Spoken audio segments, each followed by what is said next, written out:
Welcome to Baucu. Apa gimana sih intronya? Intronya intro lagu. Hah? Gue nggak punya nggak punya intronya. Ya, justru yang punya channel tuh punya intro tuh lu buat itu. Yang uploadnya anjur berapa tahun sekali. Iya, gua sedikit rada kecewa Bon, karena Kenapa? itu video tuh nggak mau lu upload di channel lu. Bukan kamu gua upload. Lu belum gua upload. Belum Lu, upload. lupa. Sebenarnya kayak Bon kayak lu siapa Bon? Hah? Aduh, gua kayak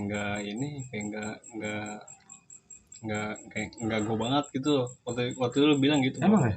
Iya. Akhirnya Kenapa ya? Gara-garanya kenapa ya? gue nggak tahu. Pokoknya di channel YouTube lo kan mata buat. Masa dia upload channel gua? Oh, gua ngomongnya gitu.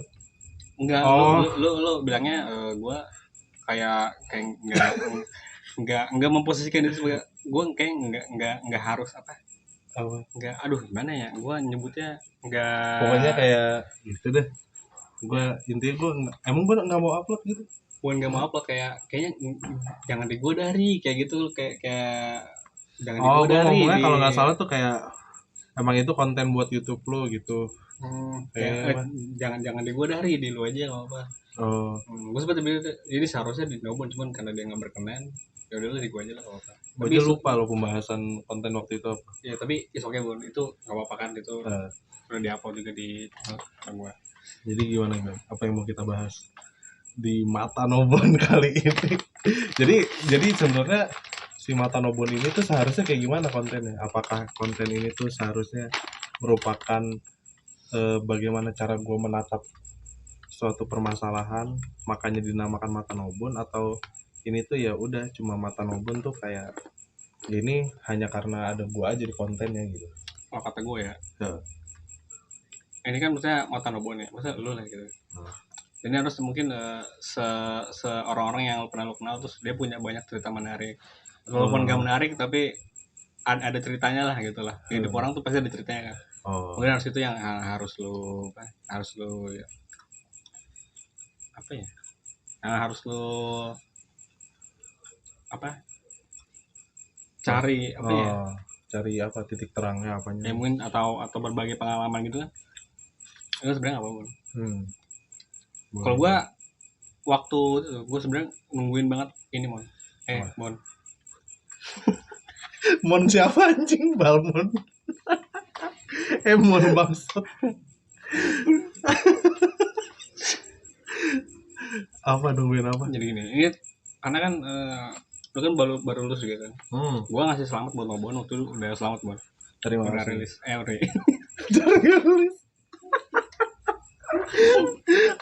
Udah apa? Terakhir gelar S Ikom. Iya. Itu menurut gue keren banget. Orang-orang kuliah tuh menurut gue keren banget gitu. Sebenarnya kuliah atau enggak tuh sama aja. Sebenarnya enggak berarti yang kuliah lebih spesial daripada yang enggak kuliah juga. Cuma menurut gua sebenarnya orang yang kuliah dan dia tuh udah mengemban gelar sarjana, justru sebenarnya dia tuh punya tanggung jawab lebih. Tanggung jawab lebih dalam artian bukan menggurui atau kayak gimana, tapi dia tuh sebenarnya punya beban moral dan punya beban sosial untuk dia tuh bisa turut mengedukasi si orang yang nggak kuliah gitu loh. Jadi bukan dalam artian ngajarin sok tua atau gimana gitu ya, tapi dalam artian kayak misalnya gini, kayak misalnya tadi pembahasan kita tentang kita mau konten TikTok, kita mau bikin konten di TikTok. Nah, sebenarnya gue bisa aja cuma untuk sekedar ngasih tahu lu nih, yang lu harus lakuin tuh ini. Tapi di satu sisi, karena gue merasa bertanggung jawab, karena ya gue sih merasa gue yang ada andilnya lah untuk mengarahkan lu mengeksekusi konten itu kan. Begini caranya gitu. Nah, gue punya beban moral untuk seenggaknya gue juga pengen loh ngelihat media ini tuh jadi besar gitu. Ikut berkontribusi gitu ya? Iya, untuk ikut berkontribusi dalam perkembangan si media ini. Bukan dalam artian gue mau mengambil kredit atas kalau misalkan nanti akun ini jadi besar atau gimana, enggak. Tapi dalam artian kayak ya karena gue yang udah mengarahkan, ya mau nggak mau gue harus siap kotor juga loh. Jangan sampai gue cuma jadi kayak bos yang cuma nyuruh doang, tapi gue sendiri nggak mau melakukan apa yang gue suruh, kayak gitu. Banyak tuh ya. Banyak orang kayak gitu sebenarnya. Karena sebenarnya yang sangat disayangkan dari perkuliahan itu adalah kalau lu kuliah cuma untuk ngejar nilai. Karena kalau misalnya kan sekarang gini, kita itu kan terperangkap di suatu sistem yang kayak gitu ya, maksudnya paketan 12 tahun pendidikan ya. Habis itu bagi yang bisa melanjutkan perkuliahan, bagi yang enggak ya bekerja. Tapi ya udah, habis itu apa, kita cuma akan jadi budak sistem aja. Kita bekerja terus, kita apalagi sih paling kayak ya, tanggung jawab menikahi anak orang, nyicil KPR, memenuhi kebutuhan rumah tangga, bla bla bla dan lain-lain. Mati aja udah aja kayak gitu. Berarti gimana kayak jadi cuma kalau kata Mata Najib tuh, aku dengar video-video yang kayak kuliah cuma mau menunda apa gitu, menunda gitu. Sebenarnya enggak, maksudnya menunda gimana, menunda Kayak kesuksesan atau apa? Menunda, sekarang kan katanya kan pengangguran tuh nggak cuma dari yang SMK, bahkan dari S1 S2 pun ada pengangguran banyak gitu. Nah, itu dia maksudnya. Makanya kayak kalau kuliah lu cuma ngejar nilai doang, itu tuh sangat disayangkan. Jadi apa bedanya lu dengan yang lu lakukan ketika lu zaman sekolah? Karena kan kita sekolah 12 tahun, 6 tahun SD, 3 tahun SMP, 3 tahun SMA itu kan ya udah, kita dituntut untuk mendapatkan nilai setinggi-tingginya. Yang mendapatkan nilai tinggi akan mendapatkan apresiasi, yang mendapatkan nilai rendah dia akan dikucilkan. Itu kan emang udah sistemnya tuh seperti itu. Nama ketika naik ke step selanjutnya, anjir sudah keluar kan makanya makanya gitu ya. Makanya disebutnya itu kan udah mahasiswa, udah bukan siswa lagi. Kenapa dia mahasiswa? Karena sebenarnya dia itu tuh harus menjadi maha dari para siswa. Jadi patokannya itu tuh udah bukan lagi sekedar nilai, lebih dari itu. Kayak yang tadi gue omongin, ketika lu udah menjadi sarjana, lu punya beban moral, lu punya beban sosial. Yang paling pertama, beban moral udah pasti. Kita harus berusaha untuk menyelesaikan si perkuliahan ini secepat mungkin, dan sebaik-baik mungkin. Karena kita di perkuliahan ini tidak hanya melibatkan diri kita sendiri, kita melibatkan orang tua dan mungkin elemen-elemen lain, juga tidak melibatkan biaya yang sedikit, pasti banyak, melibatkan biaya yang besar. Dan kalau misalnya lu terlena, itu kan akan memberatkan elemen-elemen yang ikut serta dalam kita sebagai mahasiswa ini kan. Itulah beban moralnya, beban sosialnya apa, ketika kita udah keluar dari perkuliahan, apa yang sekiranya bisa kita lakukan untuk masyarakat. Jadi nggak cuma lulus kuliah gawe langsung. Iya, maksudnya kalau misalkan maksudnya itu bukan pilihan yang salah juga, itu tidak disalahkan juga, cuma alangkah baiknya kalau lu tuh bisa berguna lebih dari sekedar itu aja. Maksudnya bukan dalam artian gini, misalnya gue jurusan komunikasi, bukan dalam artian gue harus mencari pekerjaan di bidang komunikasi juga, enggak juga. Kerja mah apa aja, kerja mah apa aja, selama lu bisa mandiri, lu sudah menyusahi dalam apa ya, mungkin bahasa kasar yang ngebebanin orang tua, lu bisa berguna bagi sesama, itu mah udah cukup. Tapi kan masa iya sih lu mau cuma sebatas itu aja? Kalau lu cuma mau sebatas itu aja, ya ngapain jadi mahasiswa? Kenapa ngapain lu kuliah kalau enggak, maksudnya fungsi kuliah itu? Iya, maksudnya kalau tidak bisa melakukan sesuatu yang lebih. Nah, sesuatu yang lebihnya itu apa? Tiap orang berbeda-beda. Itu tergantung bagaimana tiap orang memaknai hidupnya. Nah, itu yang mungkin itu maksudnya terkesan kayak gimana, tapi emang sebenarnya itu tuh hal mendasar yang itu tuh lumayan terabaikan dan tabu untuk dibicarakan. Bagaimana kita memaknai kayak misalkan gitu, gue sangat meromantisasi ketika gue di malam hari waktu free time gue dan gue merokok. Gue sangat meromantisasi hal itu. Kenapa? Karena mungkin semua orang merokok, maksudnya kalau cuma ngerokok doang ya udah, apa istimewanya. Tapi ketika gue memaknai si ngerokoknya ini, ngerokok ini tuh nggak jadi sekedar ngerokok, ngerti nggak? Iya, jadi nggak kayak ngerokok doang, tapi sebenarnya tuh lebih dari ngerokok itu kan. Iya, itu tergantung pemaknaan masing-masing tiap orang yang berbeda-beda. Sama kayak kuliah. Kalau kuliah lu cuma ngejar nilai, bagaimana dengan apa yang lu jalani selama masa kuliah? Kesibukan apa yang lu lakukan, rutinitas apa yang lu lakukan, terus apa yang lu lakukan ketika lu sedang menghadapi suatu permasalahan. Ketika lu tidak bisa menemukan makna-makna dari hal-hal kecil itu, lu akan udah selamanya lu cuma terjebak dalam sistem aja, bahwa gue ya lagi-lagi harus menyelesaikan kuliah, begitu udah beres udah los wae gitu ya. udah itu aja. Tidak salah, cuma ya alangkah sia-sianya hidup ini. Udah mah hidup yang singkat ini, tapi udah mah singkat tapi tidak dibuat sebermakna mungkin, Tidak gitu kan. berfungsi Iya. dalam kehidupan gitu ya. Iya, Berat banget beneran. Gua ini berbeda banget. Satu tahun lalu waktu Rami ini dia masih ngaco omongannya. Sekarang udah berat banget. Asalnya bukan kayak gitu, cuma mungkin itu yang dinamakan ini upgrade kali ya. upgrade diri. Maksudnya dulu gue beranggapan bahwa tidak berubah itu adalah hal yang baik, tapi gue beranggapan sekarang bahwa lu harus berubah. Kalau lu masih sama aja kayak versi lu tahun sebelumnya, berarti lu tidak berkembang. Itu tuh bukan sesuatu yang baik. Oke. Sama kayak, tahu kan peribahasa kacang lupa kulit?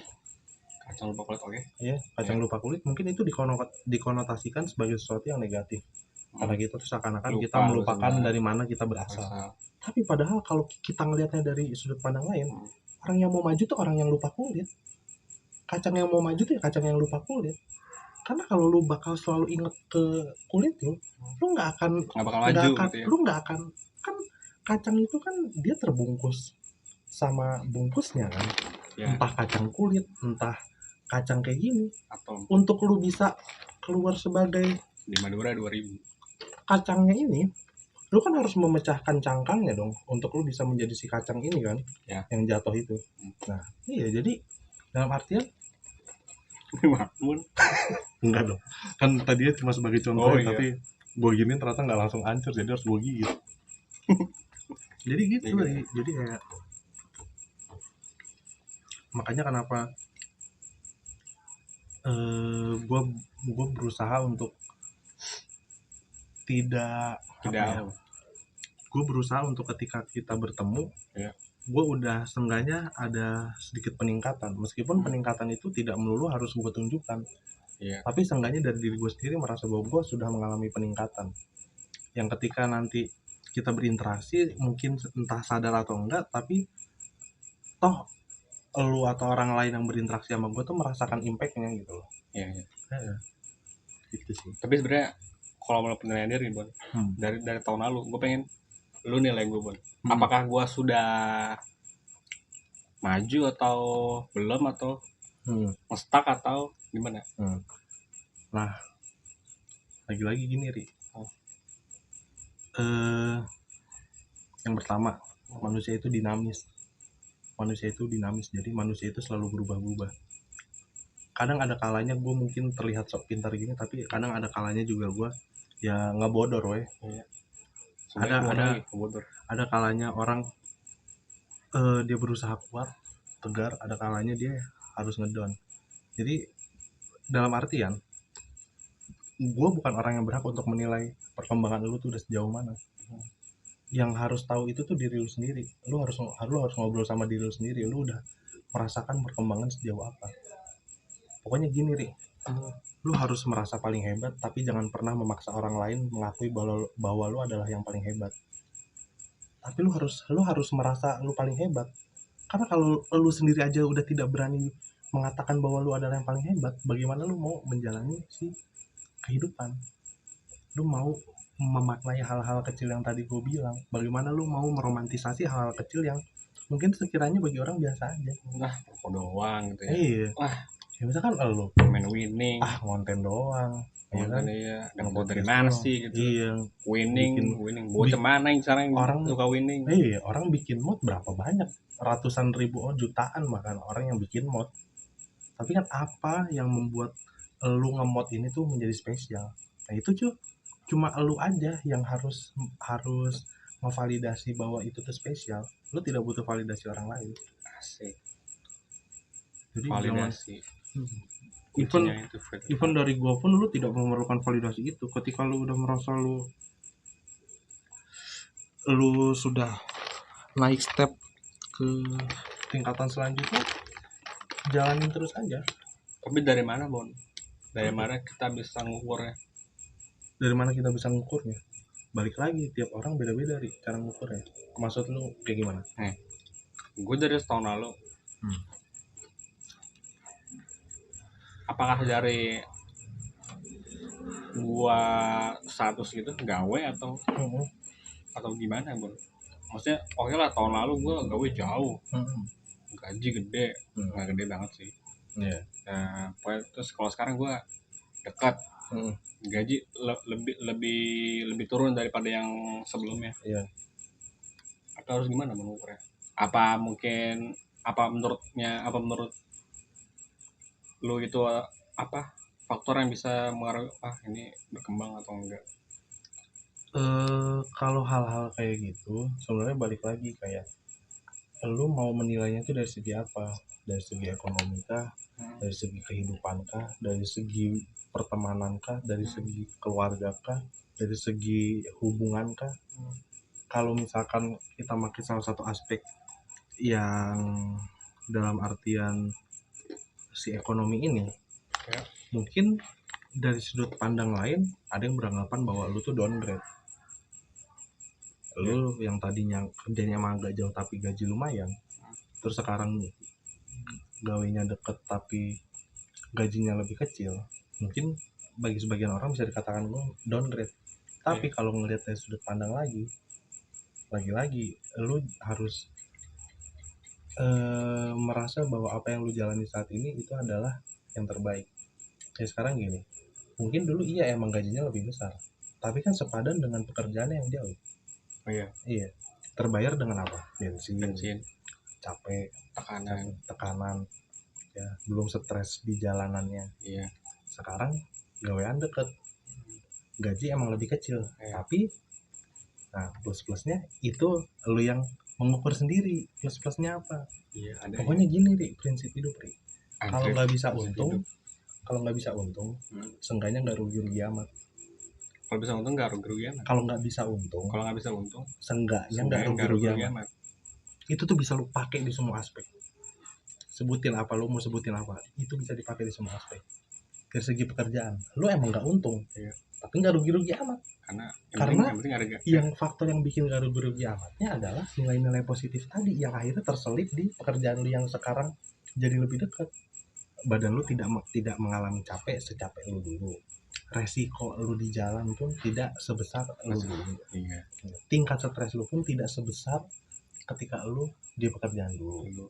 Emang nggak untung karena gajinya lebih kecil, tapi seenggaknya nggak rugi amat. Oh iya, bener lagi. Wah, tercerahkan sekali gue. Beneran. Serius beneran. Enggak apa, kalau nggak bisa untung seenggaknya nggak rugi amat. Jadi ketika lu menghadapi suatu permasalahan, lu menghadapi suatu persoalan dalam hidup, lu bingung nih apa yang lu harus lu lakukan, atau lu bingung lu mengukur apakah lu itu tuh plus atau minus, lu pakai prinsip itu, terus lu coba nilai keadaan lu nih untung enggak tapi nggak rugi amat, atau lu tuh rugi banget.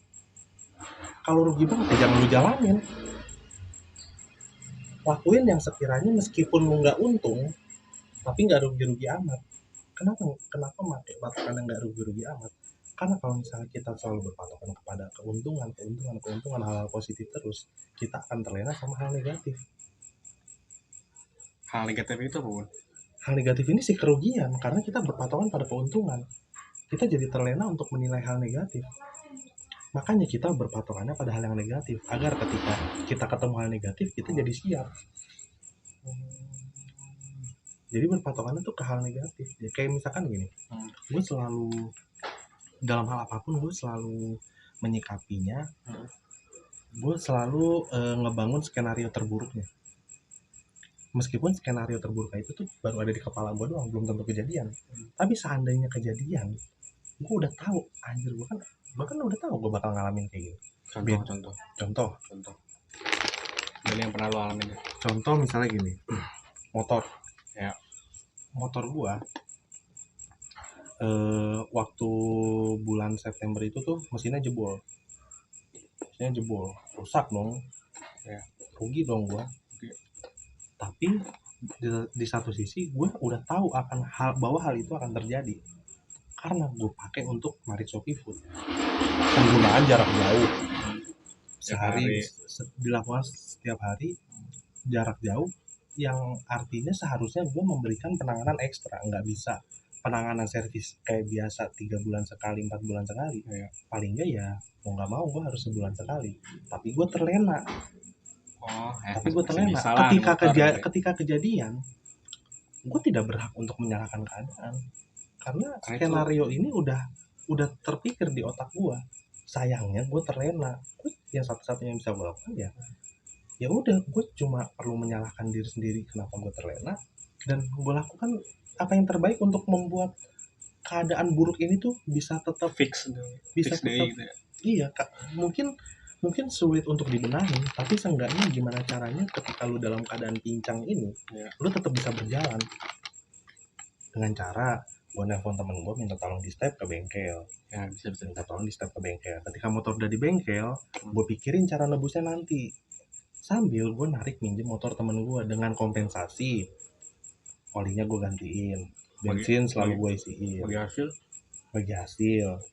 Jadi gue nggak untung dong, tapi nggak rugi amat. Nah, wah itu ini Nobon V2 .0 nih.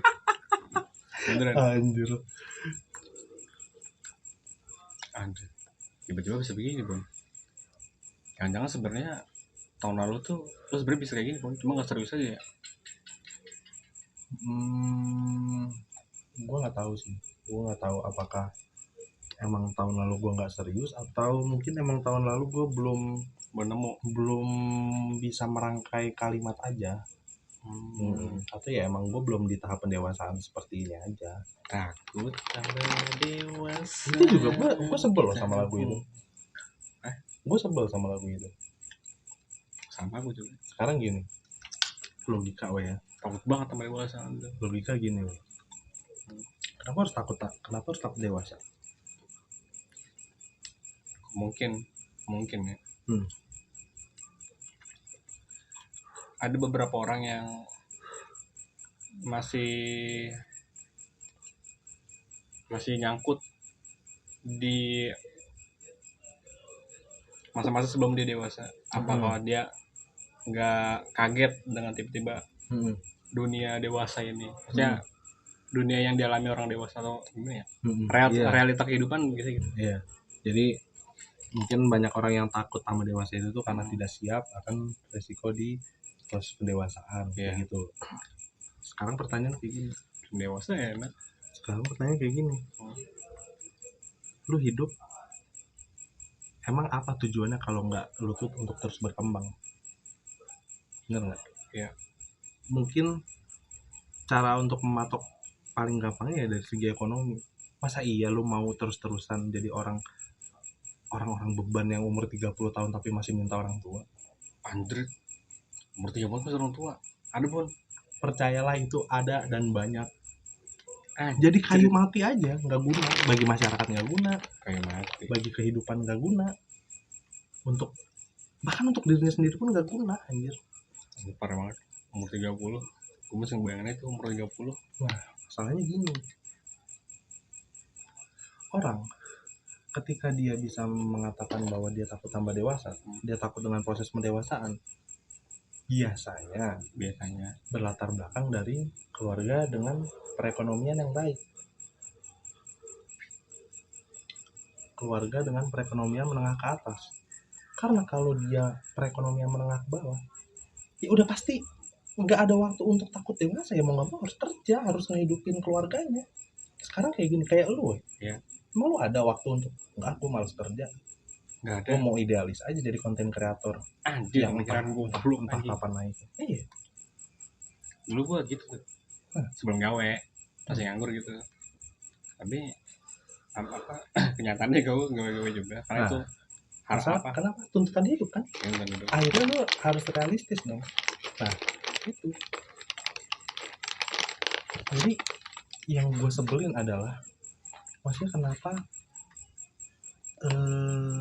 lu yang mungkin berasal dari latar belakang keluarga yang baik, entah secara perekonomian, entah secara apapun itu, tapi lu tuh mencoba menormalisasi bahwa hal-hal kayak gitu tuh bisa ditelan sama semua orang, yang padahal nggak mungkin bisa ditelan sama semua orang. Ya. Ada orang-orang yang bisa untuk takut dewasa, ada orang-orang yang nggak ada waktu untuk takut sama dewasa, mau nggak mau harus dewasa.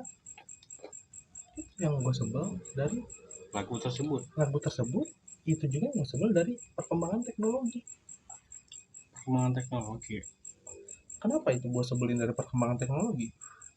Karena sekarang gini, semua orang kayak lu ngelihat kolom komentar medsos ya. Semua orang sekarang bisa berkomentar. Yang padahal dia nggak penting-penting amat gitu. Bahkan mungkin dia nggak punya kapabilitas untuk mengomentari hal itu. Tapi semua orang bisa berkomentar. Biasa dia artis-artis ya. Iya, sekarang gini, kayak konten kreator. Dulu, zaman dulu, untuk nge-review film itu tuh ada pekerjaannya sendiri. Dan itu tuh pekerjaan yang mungkin eksklusif. Yang ngasih rating itu ya? Iya, yang ngasih rating. IMDb Iya. Tapi sekarang di luar pihak yang eksklusif ini ada orang-orang yang sebenarnya tidak berkompeten tapi bisa mereview hal itu juga. Terus dia memasukkan opini-opini dia yang padahal nggak penting-penting amat. Itu juga yang kita lakukan. Sebut aja Bang, siapa? Banyak dong. Maksudnya masa ya? Ini bukan IQ7 bukan? Gue malah nggak tahu. Sarah Hayang. Kayak misalkan gini weh.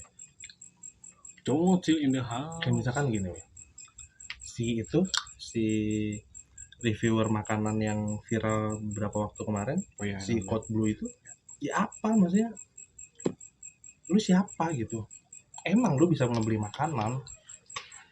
Emang lu berhak untuk menilai makanan itu kayak gimana? Tapi kan sebenarnya apa mungkin lu juga tidak berasal dari siapa gitu ya. Chef Juna tuh untuk jadi juri MasterChef tuh dia berapa tahun di Amerika misalnya. Iya, terus mau dibandingin sama orang Amerika. Mau dibandingin sama mas-mas random yang ya udah punya modal.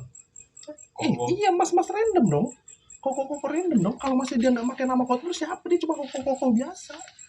Tapi dia punya modal untuk ngebeli kamera dan lain-lain. Dia melakukan itu secara konsisten, dia mendapatkan viewers, mendapatkan support yang baik karena yang dilakukan itu mungkin oke untuk para penontonnya. Jadi dia kayak merasa punya power. Jadi semua orang sekarang dia maksudnya Kode Blue juga kan kayak gimana ya, gue juga baru ngeliat ada ya orang apa jelek-jelekin kayak mengkomentarin soal rasa makanan gitu. Iya, yang padahal mungkin dia nggak berasal dari latar belakang ahli gizi. Iya, atau mungkin dari kementerian pemerintah gitu. Mungkin dia juga nggak berasal dari orang yang emang udah kerja di kitchen bertahun-tahun. Karena biasanya gue dulu ngeliatnya di MasterChef. Kalau di MasterChef kan, dia MasterChef berarti kayak Chef Juna gitu. Dia master berarti. Iya, emang para berkompeten untuk berkompeten. Sekarang orang yang tidak berkompeten itu berhak untuk mengomentari. Tapi buat itu salah nggak? Nggak salah dan nggak bener, nggak bisa dibilang nggak bener juga sih. Itu nggak salah. Maksudnya gini, anjir ini jadi meluas kemana-mana sebenarnya. Iya. Jadi hidup itu luas. Jadi ini tuh ada sangkut pautnya sama yang dinamakan demokrasi. Benar-benar luas ya. Karena si demokrasi itu adalah dia tuh bukan gini loh. Jadi dia tuh bukan mengandalkan suara terbenar, tapi suara terbanyak. Karena dia banyak, jadi dianggap benar. Walaupun salah. Walaupun mungkin nggak salah, tapi belum tentu benar. Tapi karena banyak dianggap benar. Padahal mungkin belum tentu itu yang benar. ada sebenarnya yang lebih benar, ada sebenarnya yang lebih absolut lagi daripada pendapat kebanyakan ini. Tapi karena yang banyak ini berpendapat ya ini, jadi ini yang dijadikan pegangan. Masalahnya gini, kayak yang tadi gue bilang, Iya. kayak misalkan gini aja Ya. Gini. Jadi kayak gimana banget bang? Ini emang apa, ada mode serius, ada mode ini, kita habisin dulu ya mode serius ya. Jadi kayak gini, kayak pemilu. Waduh, berat ya. Kayak pemilu aja. Pemilu, satu orang dihitung satu suara. Iya. Masalahnya gini, bukan gue merendahkan profesi atau gue merendahkan derajat orang, enggak. Tapi ya gue yang maksudnya menjalani taraf hidup seperti ini, ya, suara gue tuh dihitung sama mas-mas umur 30 tahun yang pengangguran tadi, dihitung sama satu suara. Iya. Kan itu yang menyebalkan. Karena emang sistemnya begitu, Bon. Nah, lu yang bekerja, ya, suara lu satu nih, dihitung satu. Sama orang yang nggak gawe, kerjanya nongkrong di pos ronda, tapi yang kalau musim buah doang dia baru jualan. Nah, lu dihitung satu tuh, suaranya sama satu. Emang sebenarnya demokrasi itu sistem yang cacat, tapi karena banyak pihak yang diuntungkan dengan sistem ini, semuanya gitu ya, dianggaplah bahwa sistem ini adalah yang paling benar dan dirasa paling adil. Yang padahal kenapa bisa dikatakan adil? Ya karena banyak orang yang memiliki kepentingan. Kepentingannya apa? Orang-orang yang tidak berkompeten tadi berhak untuk memiliki suara. Yang padahal ya mungkin baiknya ya nggak perlu semua orang bersuara sih. Misalkan gua ini ngoceh panjang lebar. Gue siapa anjir? Ya betul. Gue siapa? Kita berdua siapa? Gue siapa? Apa berkewenangnya? Iya, gue siapa di tatanan masyarakat yang luas ini untuk berpendapat seperti ini? Tapi karena demokrasi media ini, ya, perkembangan zaman ini, perkembangan teknologi ini, gue jadi berhak untuk mengeluarkan pendapat gue. Padahal gue cuma mas-mas biasa. Iya. Itu yang ribet. Ribet hidup teh.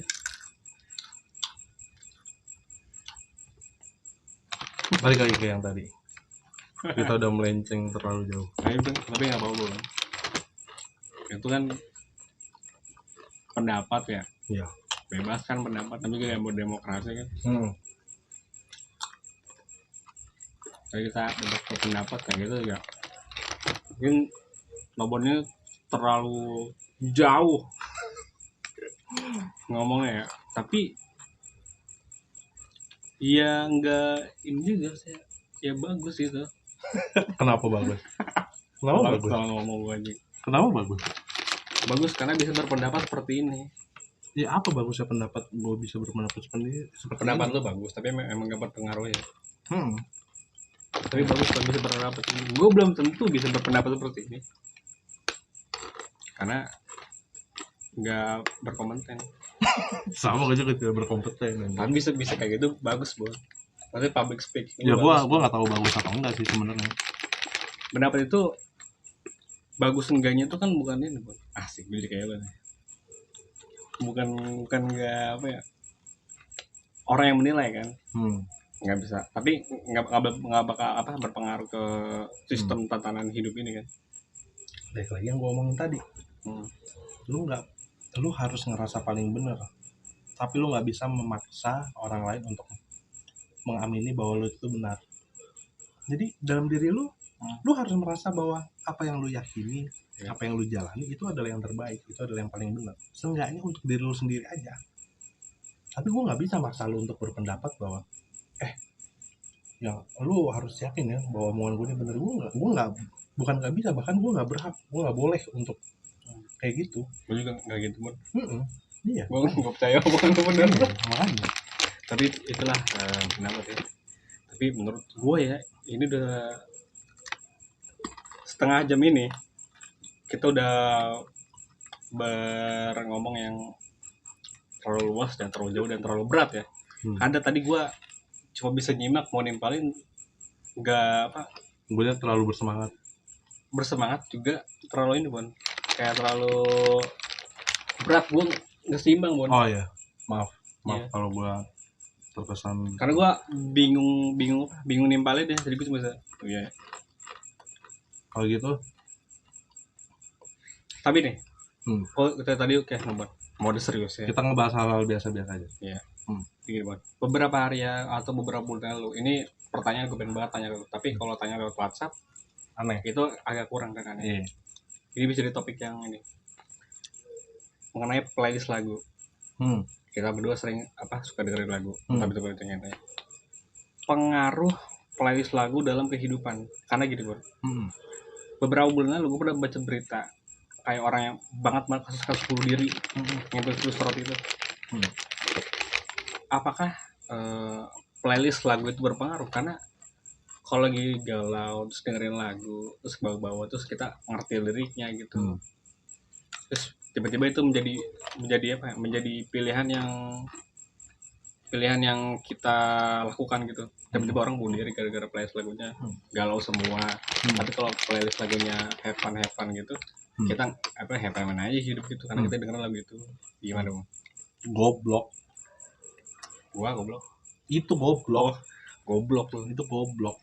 Anjing lu yang bunuh diri. Sekarang gini. Menurut akal sehat ya. Lu ketika lu punya tanggung jawab, apakah lu akan semudah itu menyerah sama hidup? Pasti enggak. Artinya orang yang semudah itu menyerah sama hidup, dia tidak mempunyai tanggung jawab yang sebesar itu. Itu aja. Cepat juga ya. Itu goblok emang. Goblok dong. Maksudnya dia nggak mikirin, anjir, keluarga gue bisa-bisa nggak makan nih, keluarga gue sedih nih kalau gue mati. Ya nggak sih? Ya. Dia semudah itu ngelepasin tanggung jawab dalam hidupnya cuma karena hal-hal yang terlalu dia romantisasi secara berlebihan aja. Apalagi terpengaruh sama lagu ya, karena kan kayak orang galau dikit setel lagu kan, story lagu terus liriknya terus ya. Karena biasanya lirik-lirik yang relate dalam hidup dia bisa dia tekonin seperti kayak dia menjauh banget dari lirik itu, kayak lagu-lagu sedih terus galau gitu, tiba-tiba orang kayak story lagu galau karena dia merasa dia itu relate sama lirik lagu itu. Tapi gara-gara itu lirik lagu mungkin orang salah mengartikan, jadi tiba-tiba kayak ada kasus bunuh diri. Iya. Soalnya kayak gini nih, sebenarnya kalau menurut gue si playlist lagu itu tidak berpengaruh sebegitu besarnya. Karena gini, mungkin emang ada AI atau sistem atau bot yang mau ngatur kita playlist lagu kita dipilihin nih. Ya. Tapi kan sebenarnya juga ada pilihan untuk kita tidak mendengarkan lagu-lagu itu, kita nyusun playlist lagu yang kita suka aja. Nah, itu benar nggak? Jadi sebenarnya si urutan playlist lagu ini tuh nggak ngaruh. Yang ngaruh adalah seberapa besar lu sadar akan tanggung jawab lu akan hidup. Ketika lu udah menyadari tanggung jawab lu dalam hidup, lu bisa dengan mudahnya memainkan si playlist lagu ini tuh dalam perannya masing-masing. Ketika lu emang sedang ingin bersedih-sedih kan, lu tinggal dengerin aja lagu-lagu galau, lagu-lagu depresi. Tapi di satu sisi lu bisa mendengarkan lagu-lagu yang ceria untuk bangkitin mood. Kan sebenarnya kita tuh punya kontrol penuh atas diri kita, karena kita nggak bergerak berdasarkan insting. Kalau kita hewan, kecuali kita hewan kan begitu. Masalahnya ya apa, lu kenapa dari dengerin playlist lagu sedih lu bisa bunuh diri, bodoh. Itu gua ngelihat beritanya kayak aneh gitu. Tapi waktu dia katanya dia sempet nulis surat untuk emaknya atau apa gitu, maafin ya. Apalagi dia sempat bikin surat dulu. Itu kan kayak orang yang nangis tapi di storyin gitu. Maksudnya anehnya sama kayak gitu dong. Maksudnya ya lu mau mati aja kali, ngapain lu nulis surat dulu? Maksudnya karena yang terbebani adalah orang-orang yang ditinggalkan. Mungkin emak lu tuh nangis, tapi itu tuh mungkin bukan nangis menangisi kepergian lu, nangis kenapa? Why? Nangis akan beban yang lu tinggalkan karena lu mati, anjir. Ya sekarang gini, udah hukum alam bahwa orang tua yang meninggal lebih dulu daripada anak. Ya dong. Sekarang ketika anaknya duluan yang hilang, orang tua tuh akan sedih. Kenapa orang tua akan sedih? Faktornya tuh banyak. faktor banyaknya itu bisa dari segi dia memikirkan anjir ini abis ini siapa nih yang ngehidupin gue, Kayak apa yang harus gue lakukan terhadap hidup ini, karena emang hukum alam itu kan men-setting bahwa yang menua ya akan semakin tidak mempunyai power, yang si anaknya ini yang dalam proses perkembangan ini akan lebih memiliki power untuk menunjang yang power sudah menurun, ini kan kayak begitu. Gimana sekarang kalau bunuh diri ya pantas aja nangis, maksudnya mungkin belum tentu nangis kepergian sosoknya, tapi nangisnya tuh banyak faktor banget gitu. Maksudnya kayak orang nggak mikirin sampai sebegitu panjang mau ngapa-ngapain tuh bego, makanya gue bilang gue bego ya, emang bego sih gue kayak why gitu. Gue segala-galanya orang, mungkin orang-orang sih beda-beda ya. Apa dengerin lagu tuh apa gue suka lagu barat. Liriknya juga gue nggak terlalu ngerti gitu. Tapi gue bisa dikit apa gitu, atau lagu Jepang atau nggak bakal gue liriknya nggak bakal gue artiin terus gue wah beda banget. Misal lagu yang sedih-sedih gitu, MCR atau apa gitu, atau lagu-lagu yang lain lah sedih gitu, atau gue harus artiin terus gue liat wah keren banget kehidupan gitu. Sebenarnya nggak seharusnya begitu ya, apalagi yang kasus-kasus ini gue kayak why gitu lah, tanda tanya besar, why harus anda melakukan hal-hal goblok seperti itu. melakukan Kenapa gitu tindakan ekstrim aja. ya?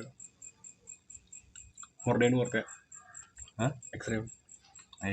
Ekstrim more than word itu benar-benar ekstrim.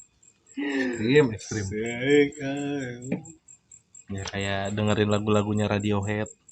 Waduh. Ya kan kayak ya apa anjir, maksudnya si musisinya pun ngebuat lagu dengan tema sedepresi itu tuh ya untuk tujuannya untuk berkarya, Bosen kali bukan sih, buat ngebikin pendengarnya bunuh diri dong. Kalau si pendengarnya bunuh diri semua ya siapa yang denger lagu? siapa yang bakal dengerin lagunya? Semua pendengar lama-lama mati. Apa kan gimana sih? Dia kan pengen berkarya aja, cuma tema yang dipilih kedepresian. Tom York ya.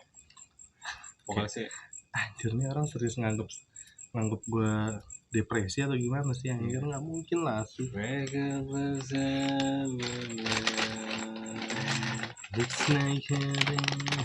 Sebuah troli nih, troli Ramayana. Terus apa lagi, Ri? Tadi berarti kasus tadi tuh menurut gue juga itu ya, kita sepakat bahwa itu adalah hal yang goblok, tidak bertanggung jawab, asu, bajingan. Sadar diri kan. Tidak ada yang menghentak sama Anda.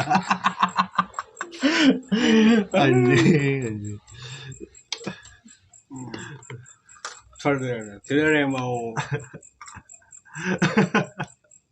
Goblok banget anjing itu. Apa lagi, Rik? Apa lagi ya? Tentang apa lagi ya? Tentang tahu.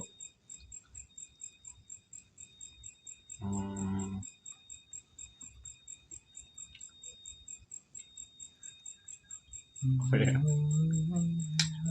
Lu gimana sekarang di pekerjaan? Gue di pekerjaan gue sekarang, gue apa ya bahasanya, go with the flow lah. Kenapa go with the flow? Jadi waktu gue dari level itu kan biasanya atas keputusan gue sendiri yang ya gue udah enggak ini aja, gue merasa berat dan sudah cukup lah. Walaupun nanti gue bisa yang lebih dari itu juga kayak gue bisa insya Allah. Gue untuk sekarang apalagi waktu itu posisinya kan kayak kalau persoalan tuh ke level tuh gue masih di atas. Abis kecelakaan itu turun drastis lah. Kayak duit gajian abis mobil berobat, abis berobat dipindah jauh banget. Gue kan harusnya KTP Depok ya, jadi jauh tuh jauh banget, Tangerang bisa ke Depok. Udah gitu motor hilang kan, tambah berat banget itu. Tapi sekarang gue mulai kayak coba gawer situ gue masih ke situ, cuman gue nggak akan berpikir kalau gue di situ selamanya. Iya. Nggak akan berpikir gitu, kali gue akan pindah suatu saat nanti gitu. Apalagi kalau orang ingat kan, lama-lama kan makin umur makin tambah ya. Iya. Pikiran tuh ntar nambah-nambah kan. Iya. Entah itu tanggungan atau apa kan. Hmm. Pasti nyari yang lebih sepadan dan lebih mencukupi untuk hidup itu. Iya. Sampai ya. Dan ya emang harus seperti itu sih, maksudnya nyaman tuh membunuhmu. Nyaman ya, itu membunuhku. Zona nyaman tuh membunuh, Ri. Tapi bukan yang dibuat kan, keluarlah dari zona nyaman. Tapi zona nyaman itu ada yang bilang, bukan gue yang bilang ya. Ada yang bilang zona nyaman itu dibentuk atau bukan dicari. Tapi itu dibentuk. Tapi dibentuk. Kayak orang belum nyaman kok kenapa keluar. Ada pertanyaan kayak gitu. Terus dari orang komen gitu, sekolah bahasanya kok nggak ada yang ini ya, nggak ada yang kontra gitu. Kalau menurut lu kayak gimana Bang? Terkait si zona nyaman ini ya. 420 ya. Bergeraklah dari zona teman. Bergeraknya itu harus keluarkah? Atau kayak gimana, seperti apa? Terkait gue yang nanya ya nggak apa-apa dong. Oh iya. Kan mata nobonnya beda konsep. Iya benar. Ini sebenarnya bukan mata nobon sih kayaknya. Mata Fahri. Iya. Di YouTube Fahri nama segmennya mata nobon. Jadi jadi mana ngundang orang. Terus orang teh saling bertukar pikiran. Bener tuh. Bener. Gini, terkait zona nyaman ya. Sebenarnya yang mungkin yang tadi lu baca atau lu tonton itu tuh mungkin sebenarnya nggak salah-salah amat. Kayak bahkan banyak orang yang dia tuh tidak bisa menemukan nyaman itu sendiri, tapi masa iya udah harus dituntut untuk keluar dari zona nyaman. Sebenarnya si zona nyaman itu tuh kalau menurut gue pribadi ya, zona nyaman itu adalah tempat dimana lu rasa lu tuh udah kayaknya tuh udah maksimal deh. Kayaknya kalau di-push lagi udah akan hasilnya tetap akan segini aja. Oke. Kayak misalkan Yuhan ya. Kayak misalkan gini weh. Yuhan itu kayak ininya lah. Iya, kayak misalkan gini weh. Misalkan lu teh ngedit seharian. Iya. Ya. Lu seharusnya udah tahu nih. Tubuh lu tuh udah ngasih alarm bahwa lu tuh udah harus istirahat. Ya. Karena ketika alarm itu tuh sebenarnya lu udah melakukan yang maksimal. Tapi lu paksain lagi dengan harapan lu akan memperoleh hasil yang berkali-kali lipat. Benar dong. Tapi nggak jarang ketika kita melakukan proses yang berkali-kali lipat ini hasilnya nggak berkali-kali lipat, malah kadang ala kadarnya. Iya. Benar nggak? Yang padahal kita tuh udah dikasih alarm sama diri kita sendiri, kayaknya istirahat aja deh, udahan dulu deh kayaknya ngedit. Cukup sudah hari ini. Jadi si zona nyaman itu tuh sebenarnya bukan tempat bukan perdebatan tentang zona nyaman itu tuh bukan lagi tentang kayak kenyamanan itu diciptakan atau harus dibentuk, atau misalkan kenyamanan itu adalah tempat dimana ya kita bisa menjadi diri kita sendiri. Maksudnya perdebatannya tuh sebenarnya udah bukan tentang kayak gitu lagi. Zona nyaman itu tuh menurut gua tuh ya kayak itu zona tuh masih ngebuat lu berkembang atau enggak. Oke. Jadi ketika meskipun misalkan gaji lu 10 juta nih, tapi lu rasa lu kayaknya tuh udah mencapai potensi maksimal lu di zona ini, ya bergerak aja gitu. Atau ya kalau mau ya silakan habiskan sisa hidup Anda di zona ini. Mungkin Anda rasa sudah cukup ya, tapi mungkin ya bagi orang yang ingin melebihi potensi maksimal dia saat ini, barulah muncul bahasa bergerak dari zona nyaman, keluar dari zona nyaman. Keluar dari zona nyaman itu tuh ketika lu di fase ini udah mencapai potensi maksimal lu harus mencari potensi maksimal yang selanjutnya. Kayak misalkan gini, contohnya kayak ikan yang ada di kolam kecil, mungkin dia akan merasa ketika dia udah lama di dalam kolam itu, dia akan merasa bahwa dia adalah ikan paling super power di kolam kecil itu. Tapi ketika dia terjun ke lautan, dia udah nggak ada apa-apanya lagi. Karena lautan itu luas ya. Karena lautan itu sangat-sangat luas dan jauh yang lebih besar lagi. Ada predator yang siap makan dia. Dia nggak melulu tentang memangsa lagi, tapi ada resiko bahwa dia akan dimangsa. Wah. Jadi, nah masalahnya, apakah lu berani untuk mempertaruhkan hidup lu untuk lu ada di untuk ada mengambil resiko tersebut, terjun ke tempat yang sekiranya lu akan dimangsa. Tapi kalau lu berhasil ngelewatin fase itu, lu berhasil menempa diri lu itu, lu perlahan lu tuh akan terus mencapai potensi maksimal. Gue senyum sendiri dengerin. Anjing, lu kayak nasihat hidup gini asli. Emang iya kan, mata Nobon tuh M-nya masih hati hidup. Anjing. Maksudnya harusnya Nobon ya dong. N-nya oh iya ya. Aduh. Kurang air. Gimana kalau kita pause dulu terus kita minum dulu? Boleh. Oh iya, boleh. Anjing, sudah dimulai lagi. Iya. Tadi kita break dulu minum ya, karena manusia itu kan nggak lepas dari minum dan makan gitu ya. Logika tanpa logistik sama dengan anarki. Waduh. Logikanya adalah kita berbincang mengeluarkan pendapat ini. Logistiknya kita nggak minum untuk mensuplai tubuh kita, untuk merefresh otak kita. Anarki. Jadi kita cuma akan ngomong akan makin ngalantur aja kalau kita nggak nge-refresh diri kita dulu dari sunset di tanah anarki. Atau bilang rambu anarki. Jadi gimana? Apalagi ya. Sebenarnya pertanyaan gue tadi udah itu bang. Itu gue kumpulin dari beberapa bulan gue nanya lu doang. Gue juga emang udah lumayan lama sih nggak kesini.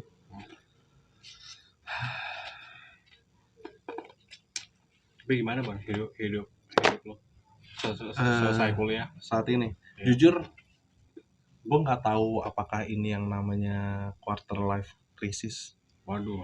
Atau bukan ya? Alip pernah nanya gitu. Alip Harijal Alip. Si kenal nih. Ya. Ya. Dia emang tahu-tahu kayak bos kartel mafia yang di Kolombia, Brazil, Meksiko gitu. Yang bos-bos temannya Pablo Escobar gitu. Dia sama-sama kayak gitu. Tapi wawasan dia ya coba. Dia pernah nanya ke gua di WhatsApp gitu. Lu pernah ngerasa lu udah mulai ngerasa quarter life crisis nggak? Udah lu mulai mempertanyakan hidup lu untuk apa nggak? Atau hidup lu tuh kayak gimana sih gitu? Kok si tiba-tiba nih nanya? Gue bingung jawabnya. Dan mungkin kalau menurut gue mulai merasa juga. Cuman gue kayak nggak terlalu memikirkan hal tersebut gitu. Fokus aja sekarang fokus aja cari duit kan sebaik-banyaknya. Yang penting bisa makan lah gitu kan. Hari 2 hari tiap hari bisa makan lah. Paling gitu sih kalau gue ada orang kayak gitu. Jadi kayak ya gue lagi di sebenarnya beberapa bulan inilah. Mungkin terhitung dari pertengahan tahun ini bulan Juni sampai bulan ini tuh gue lagi lumayan diuji dari berbagai macam, dari segi percintaan iya, dari segi perekonomian iya, dari segi kehidupan pun iya. Kehidupan tuh dalam artian kayak gue lagi gelisah. Gue lagi gelisah. Kata gue Enggak ada, gue juga kalau ngomong di sana kayak gini. Masa gue tetap ngomong gue lu. Iya, jadi gue lagi gelisah aja gitu. Gelisah dalam artian bukan bukan bingung apa yang harus gue lakuin. Maksudnya yang harus gue lakuin udah jelas lah, nyari gawe, Iya, aku kerja, juga gitu. udah pasti itu yang Bisa harus gue mencukupi lakukan. hari aja. Cuma yang jadi kegelisahan gue tuh Hmm. apa ya, mungkin mirip kayak si Alip tadi, Hmm. kayak kan mungkin kayak kalau misalkan gue kuliah nih, deadline-nya kan jelas kan, garis finishnya kelihatan jelas nih kan, Iya, 4 bener. tahun 5 tahun. tahun. Tapi kalau hidup nih anjir nih, garis finishnya tuh Nggak ada. banget sampai nggak kelihatan. Maksudnya kegelisahan kayak mungkin gue nggak tahu nih apa yang akan terjadi 5 tahun lagi. Iya. Apakah hidup gue akan makin di atas atau makin di bawah, gue nggak tahu banget nih. Atau stuck gitu aja. Iya, atau stuck aja, gue nggak tahu nih apa yang akan gue lakukan dalam hidup nih. Gue rada kebingungan lah, hidup tuh mau gimana gitu ya. Iya, mau dibawa arahnya tuh mau kemana. Gue nih lagi berapa bulan kemarin gue lagi lumayan stuck lah. Sampai akhirnya mungkin obrolannya tuh di awal bulan ini lah. Jadi temen gue tuh menawarkan untuk kita cabut, kita struggle aja di Bali, kita survive aja, mode survive aja di sana. Di Bali. Iya, di Bali. Survive. Maksudnya ya kita benar-benar akan bertahan hidup di sana. Entah itu gembel atau ya jangan sampai ngegembel. Kalau ngegembel buat apa anjir kan di Bali. Iya. Sini gue kayak gini. Tanpa pikir panjang, langsung gue iyain. Anjir, lu mau ke Bali? Iya, ini bulan depan gue mau ke Bali. Gokil. Dan makanya itu juga motor gue jual. Motor Beat gue. Karena kan kesini, tadi itu naik NMAX yang depan lu itu. Iya. Itu motor teman gue. Jadi sekarang gue udah gak punya motor. Karena ketika gue ngobrol sama orang tua gue juga kayak mereka udah nggak ada uang lagi untuk memberikan gue support secara finansial. Pilihannya ya gue cuma harus menjual apa yang sekarang gue punya, dan akhirnya pilihan gue jatuh kepada motor. Motor gue jual, gue anggap itu sebagai modal gue untuk survive. Gimana caranya gue harus balik modal, toh pahit-pahitnya kalau gue gagal paling nggak gue harus balik modal dan 2 kali lipat dari modal yang gue keluarin ini, baru gue boleh muter balik, baru gue boleh balik kanan lagi. Kalau enggak, gue nggak akan balik kanan dulu. Planning gue sih kayak gitu. Menurut gue Nobon nggak akan gagal, men. Anjir, Tuhan lu. Hamba ya tapi.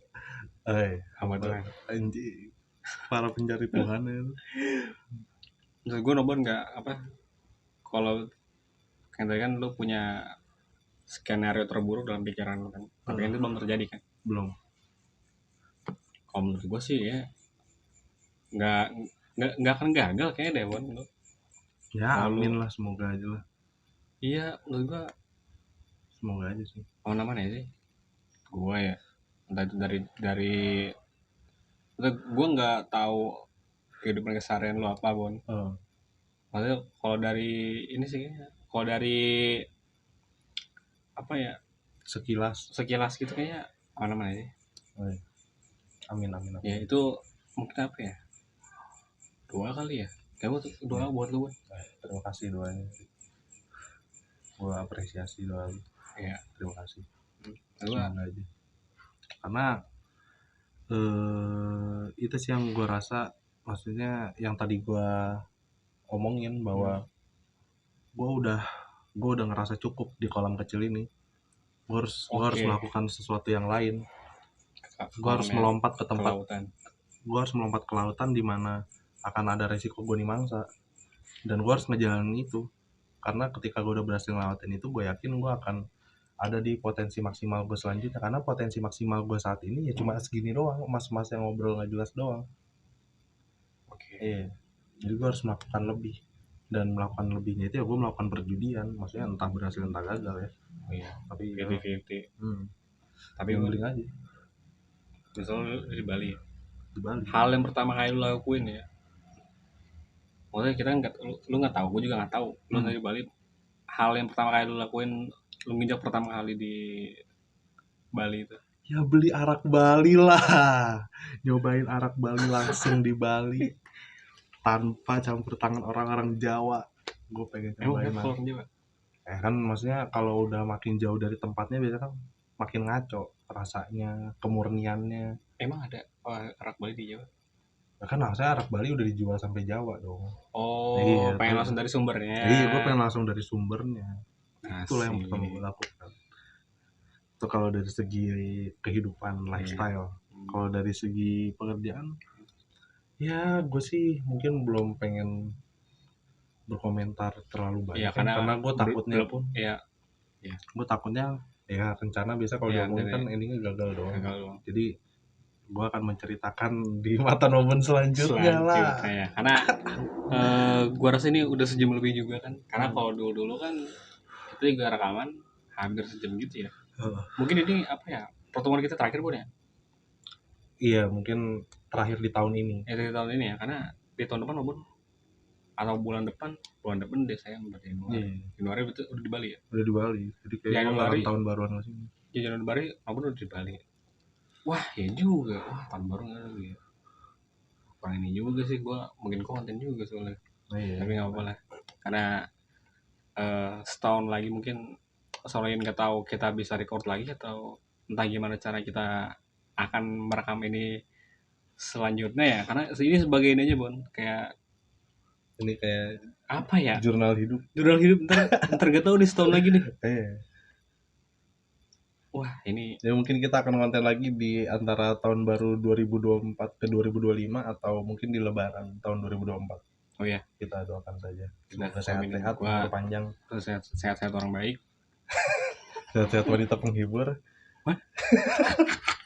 Lo tau gak komen-komen gitu di TikTok? Makanya kalau konten-konten cewek joget gitu yang seksi-seksi gitu, pasti di komennya sehat-sehat wanita penghibur. Oh karena biar dia ngupload terus ya. Iya, biar dia konten terus dan paling gue seringnya panjang umur untuk hal-hal bacol. baca online. Nyapu terus nih gue.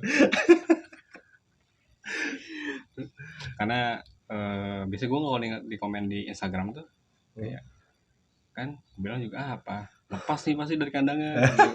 Paling gitu kan gitu. Ya paling gitu aja sih. Kalau menurut gue Nobo nih kayak baru sehat terus Bon, karena kita nggak tahu apa satu tahun kemudian kita Tapi dan ya kita harus ngonten lagi lah. Ya, karena ini buat apa ya, jurnal hidup ini, karena ini pasti bakal menjadi hal yang apa bukan sedikit sih, cukup penting sih buat di tahun depan, karena kita nggak tahu kan setahun kemudian kita akan ngelakuin apa, punya apa. Jadi mungkin ini baterai gue juga udah 20%.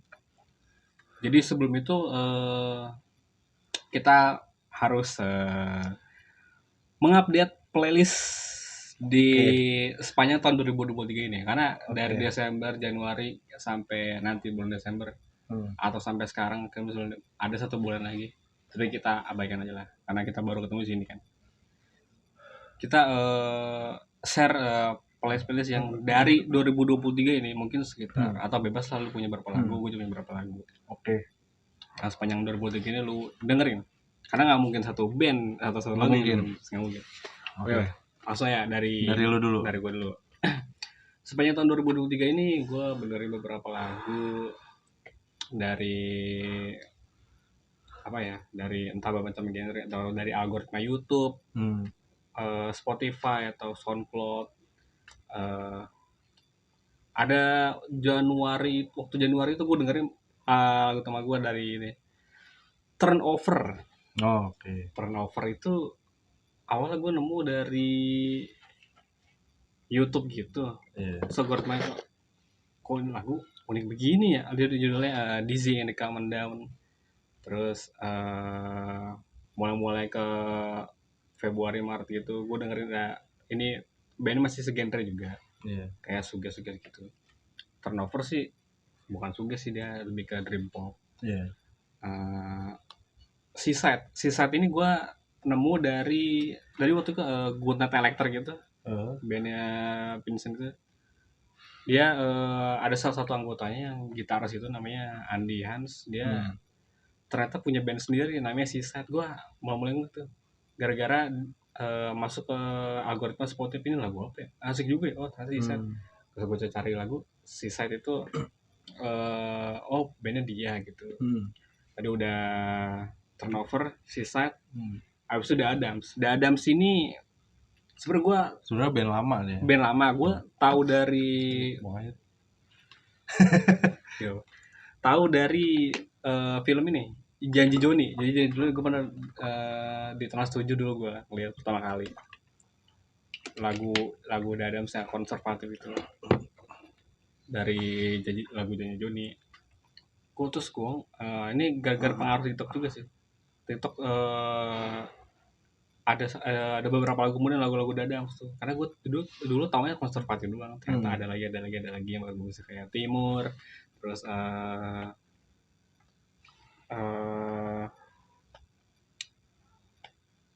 Timur ke barat, selatan ke utara. Timur, terus Hanya Kau, Masa-masa, Pelantur itu menurut gua apa dia genrenya apa ya, power pop apa ya, itu ngejreng banget lah.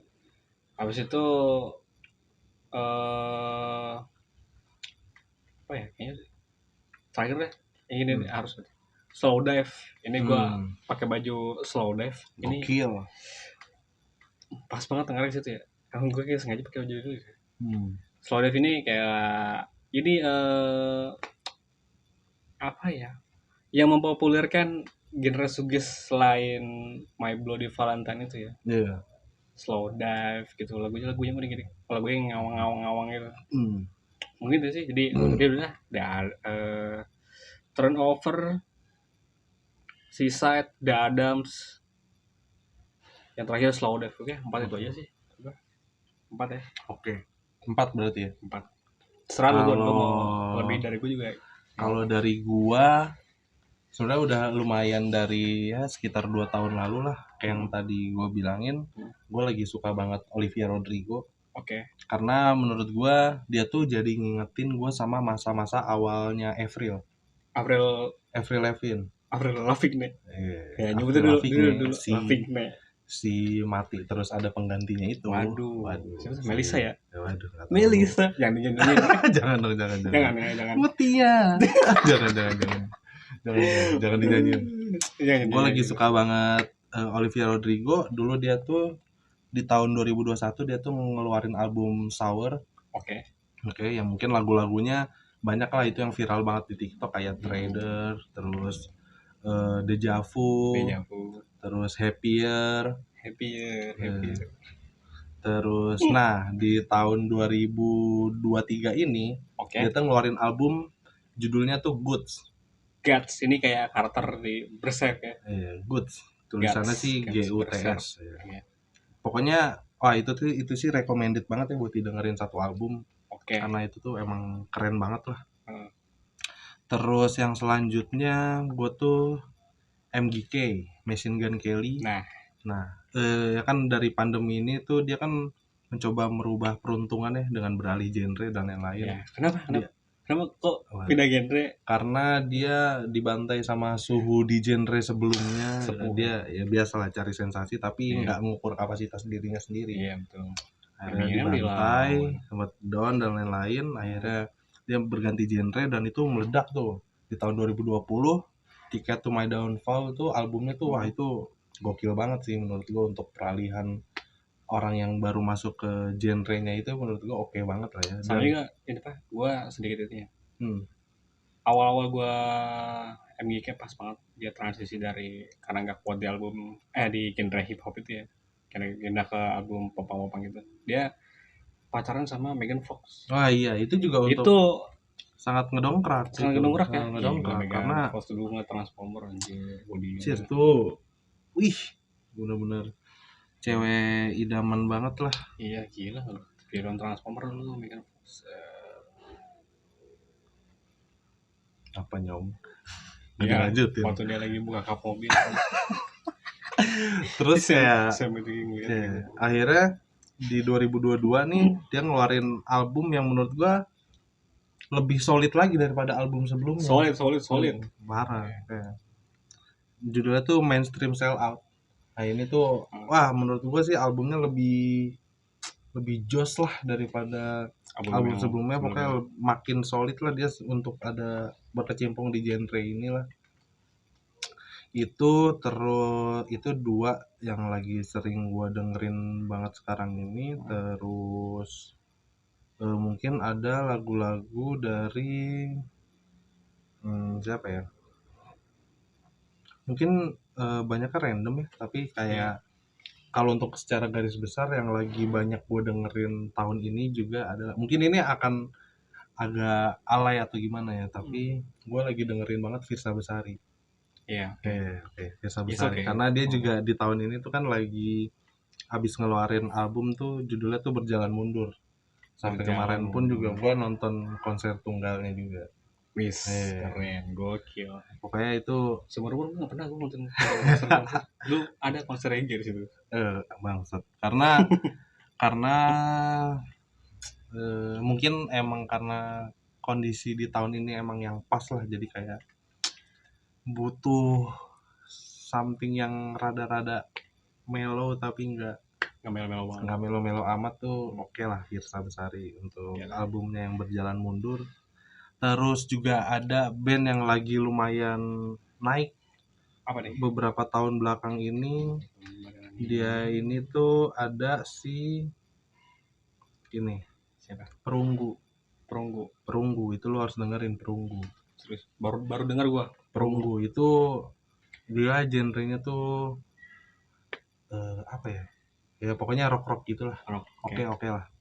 Perunggu. Terus lu juga harus dengerin The Johnson. The Johnson itu juga untuk band yang baru keluaran terbaru itu tuh oke lah.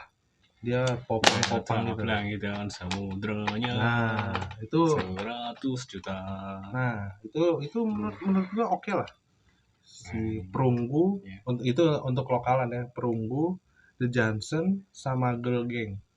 Girl Gang gue lumayan tahu lah. Girl Gang emang lagi lumayan lah, namanya emang lagi. Kalau lagi tahun-tahun ini itu sih tiga itu sih yang lagi emang gue lumayan dengerin banget lah. Apa aja tadi Bang? Kalau album ada si Olivia Rodrigo, lu harus dengerin Goods. Terus ada MGK keluaran tahun 2022, judulnya tadi Mainstream Sell Out. Terus lu harus dengerin lagu-lagu dari band Perunggu. Terus lu dengerin juga lagu-lagu dari The Johnson. Sama untuk opsionalnya lu bisa dengerin albumnya Firsa Berjalan Mundur.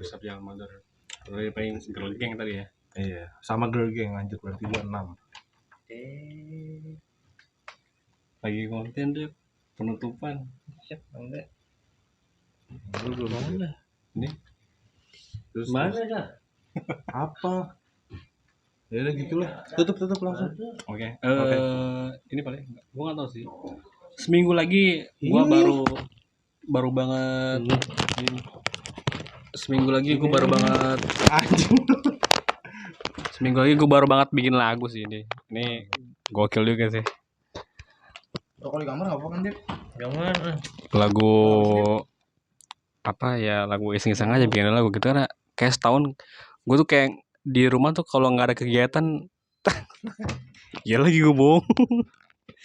Di rumah kalau gue kayak nggak ada kegiatan gitu apa kadang bingung gitu, wah akhirnya kan ngotak-ngatik lagu, bikin lagu, lirik lagu itu gue kayak seminggu lagi paling tanggal 28 November itu ada lagu judulnya Sign It. Itu gua, pokoknya terlintas aja gitu lagu gitu set.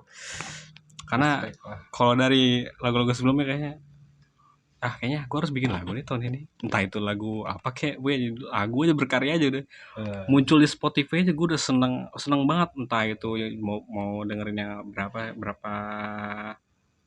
berapa orang kayak yang dengerin, maksudnya gue udah happy banget ke Spotify ini. Jadi udah jam 14 menit. Oke. Jadi sebelumnya juga gue terima kasih yang udah menonton ini, karena gue juga nggak tahu yang nonton ini siapa yang nonton ini ya, apalagi sejam lebih kali ya. Cuma ngobrol kita sebenarnya ini apa ya, kalau gue ini sebenarnya hal yang ditunggu banget, karena gue pengen banget ketemu Robon, habis itu ngobrol-ngobrol gini, bikin konten gini, dan masukan gitu. Masukan maksudnya masukan konten gitu. Masukan, bukan saling masukin. Gak apa-apa sih sebenarnya, maksudnya masukin apa, Masukin koin ke kotak amal. betul, aduh nggak bisa nyambung. Jadi kita doakan juga Nobon beberapa bulan lagi ke Bali. Kita doakan dia bisa survive dan Amin. apa ya, lebih melebihi. Kalau orang kan biasanya terpaku sama ekspektasi, kita harus melebihi ekspektasi. Tapi jangan yang buruk-buruk ya. Boy, yang buruk ya janganlah. Pokoknya Nobon sehat terus Bon ya. Amin. Terima kasih. Karena di Bali itu kan dunia yang gimana ya, gue berbeda lah pokoknya lah, sangat berbeda dengan di sini gitu ya. Jadi menurut gue saya terus Bon, karena yang penting kan emang gue bilang udah kayak lepas sama kandangnya nih. Paling itu aja sih. Jadi mungkin ini kita akan balik lagi konten setahun lagi atau kapan ya. Oke gitu aja sih. Mungkin ada tambahan Bon? Ya kalau dari gue sih paling kayak tadi ya, prinsip hidup, kalau nggak bisa untung seenggaknya nggak rugi-rugi amat. Itu aja. Itu gue masuk banget sih beneran. Itu aja sih kalau dari gue mah. Jadi teman terakhir adalah apa, nggak seuntung itu, tapi kalau bisa nggak rugi-rugi amat. Oke, sekian dari gue Fahri. Terima kasih, saya Nobon. Kita sampai jumpa atau bakalan balik lagi di 1 tahun kemudian. Gila buat thumbnail. Iya, mantap.